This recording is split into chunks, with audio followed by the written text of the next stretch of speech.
Hey YouTube! This is my very first tutorial on how to make a fursuit. First off, this is my first fursuit, and I'm pretty confident because I've tried it before. I just messed around with it, but this time I'm actually doing it. You know, if that makes any sense.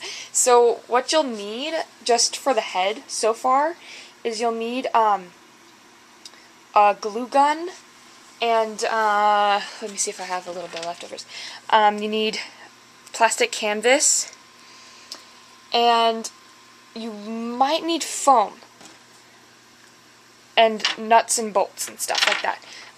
You only need the nuts and bolts and a hair tie. You only need the nuts and bolts and the hair tie if you're doing the moving jaw. If you're not, then just don't listen to that part. But, I'm going to be making the character Skittles. This is Skittles. And this is my head so far. So, it actually, how long this took me was, it only took me like an hour, maybe and a half, just to make this, with all of the moving parts. It took 3 sheets of plastic canvas, and it took 3 sticks of glue, like hot glue.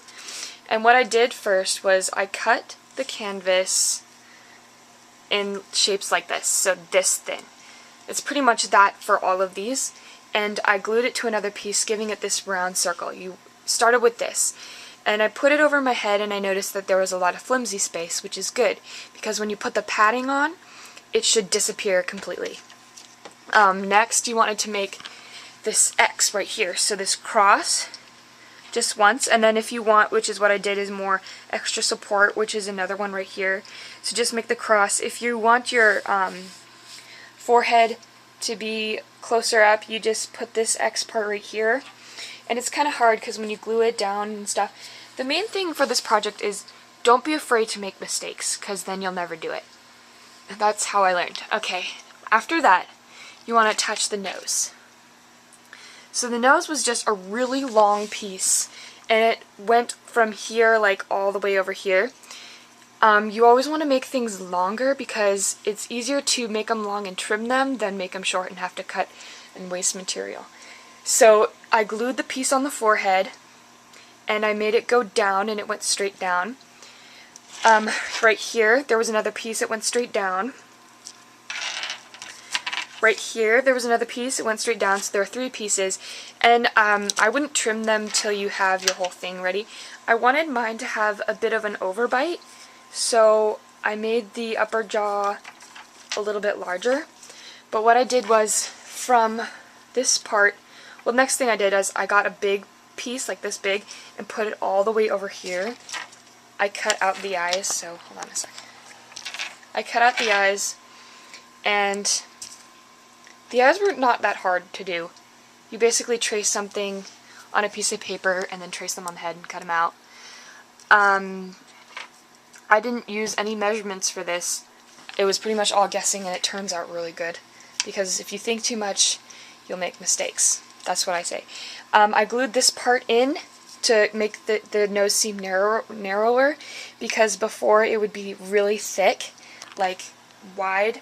And when you put this in, it just makes it shorter. And then I folded the nose down, and then I cut it at the end. So then I had the top, and the bottom is an entirely different piece. It's very complicated.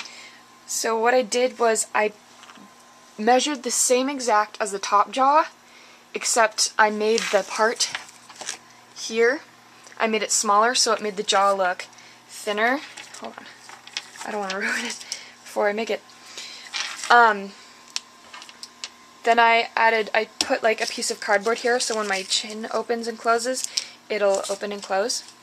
For the turning mechanism, right here, I decided to put like a piece of foam in the middle, because if you do it without foam, then it'll rip here, and then once you have all the stitching and stuff on there, you don't want to take it all off and remake it. So it's easier just to do it now and not have to do it later.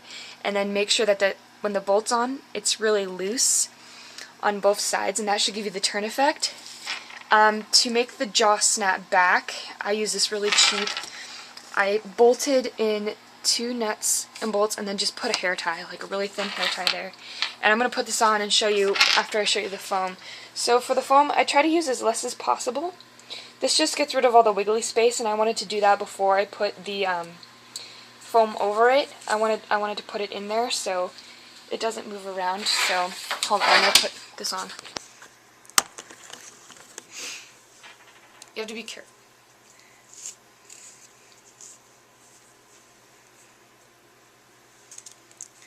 So the foam makes it move around so it's not going to come off. I have space for the eyes. My head is in there. And when I open my mouth like this, the jaw comes down. If you want it to come down more, just get thinner hair ties.